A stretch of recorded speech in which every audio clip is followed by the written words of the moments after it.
this isn't my story. It happened to a friend of mine. I don't even know if it's a story worth telling, but when he first told me it, it's always stuck with me. And I find that whenever I go to a movie theater, invariably I bring this anecdote up, even though it didn't happen to me. I'm just kind of obsessed with it. My friend was 10 years old. It was 1996. And he was at a friend's birthday party. And when you're 10, the kind of birthdays you have usually is you choose a movie that you want to go see, and then your mom invites your friends, and then you go see the movie. And the movie that my friend's friend wanted to see was DUNSTON Checks In. I wasn't invited because I actually didn't know these people. I didn't know my friend at this point. Anyway, they wanted to see DUNSTON Checks In. And please keep in mind that as I tell this story, I don't know anything about DUNSTON Checks In beyond the fact that I know that there's an orangutan in the film and that Jason Alexander is in the movie. And I know this because I do remember the trailer or the TV spot, and I remember that it took place in a hotel. But that's about it. I don't think it's important yet to know what goes on in the movie. I don't know if this is important, but I also remember making a connection as a kid when I would see the TV spot to the name DUNSTON Checks In and lyrics from the Beatles song Rocky Raccoon.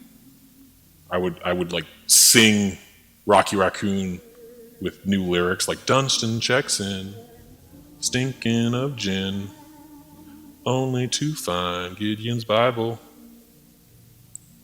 That doesn't really matter.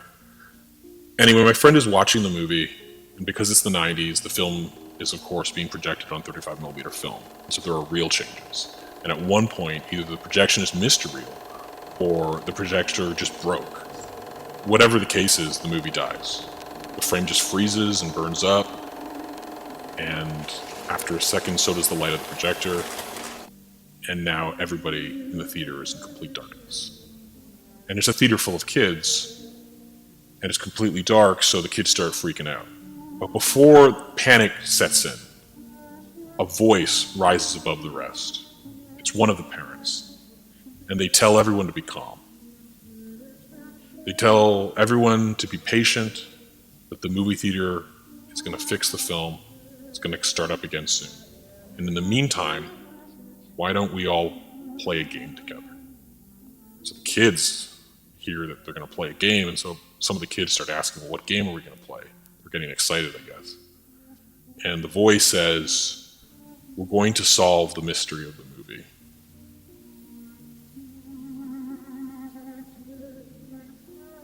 What he means is that he wants to hear people's theories about how the movie will end. And specifically, who is causing all the mischief in the hotel. So I guess Dunston at this point has been accused of something, accused of some kind of mischief. Again, I don't know what happens in this movie. My friend never actually explained it to me. When he told me it the first time, he just said that was sort of the question that they had to solve. Who is causing the mischief in the hotel?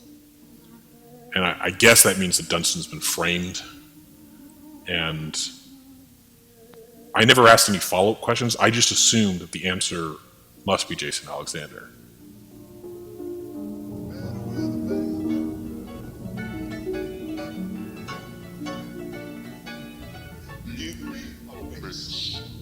That's the perfect place to start.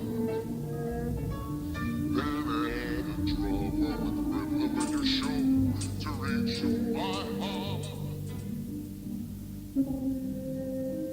I remember him looking upset in the trailer, like Dunston was like doing goofy stuff, and Jason Alexander was really annoyed.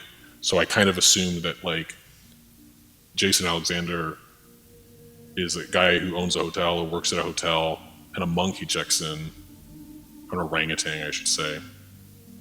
They're different. They're not the same things as monkeys. An orangutan checks in and causes a bunch of chaos, but like he's popular, so people don't want to throw him out because he's cool. But then like maybe something really bad happens, and Jason Alexander blames it on Dunston, and now he risks getting kicked out for good. Anyway, there's no punchline to this story. It's just the idea that a whole bunch of kids discussed quite seriously what would happen in the final reels that Dunston checks in while they sat in darkness. I just always think of that image whenever I go to a movie theater. And I asked my friend recently if he remembered the story because I wanted to get more details, but he doesn't remember telling me. And so I guess it's no longer his memory, it's my memory now. Just thinking about a bunch of kids trying to solve the mystery of Dunston checks in the dark.